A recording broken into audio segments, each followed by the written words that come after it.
बंद बंद।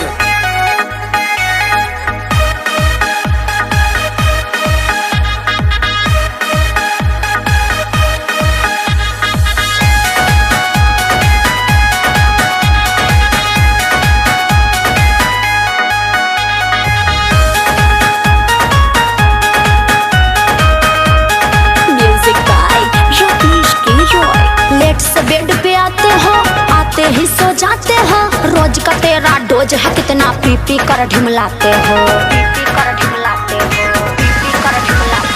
लेट से बेड पे आते ही सो जाते हो। रोज का तेरा डोज है, कितना पी पी कर ढिमलाते हो।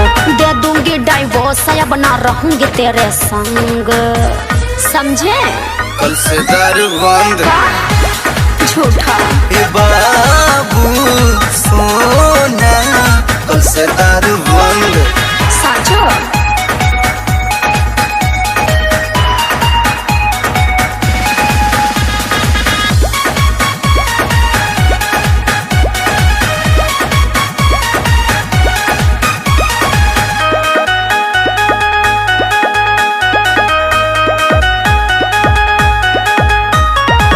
रोज नए बहाने पूछे जाने पे बताते हो।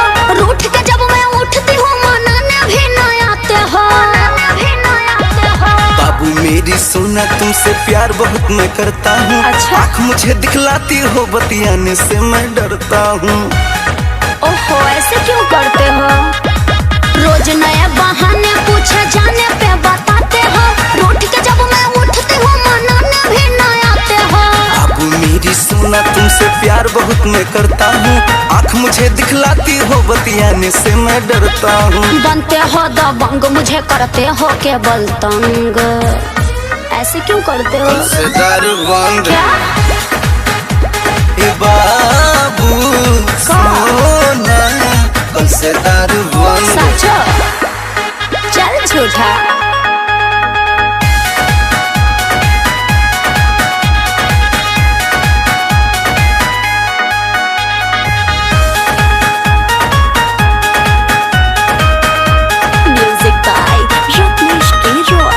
शादी से पहले कहते थे प्यार ही प्यार लुटाऊंगा। भूल गए वादे करके फ्लाइट से घुमाऊंगा। सब्र करो मलकाइन, थोड़ा पैसे की कुछ तंगी है। जानते हैं रत्ने सुधाकर जे भी मेरी नंगी है। ओहो, बात भी सुनो। शादी से पहले कहते थे प्यार ही प्यार लुटाऊंगा। भूल गए वादे करके फ्लाइट से घुमाऊंगा। सब्र करो मलकाइन, थोड़ा पैसे की कुछ तंगी है। जानते हैं रत्ने सुधाकर जे भी मेरी नंगी है। गिरगिट जैसे दीपक रोज बदलते हो तुम रंग, सब समझ रही हूँ। कल से दारू बंद। का साचो? बाबू सोना, कल से दारू बंद।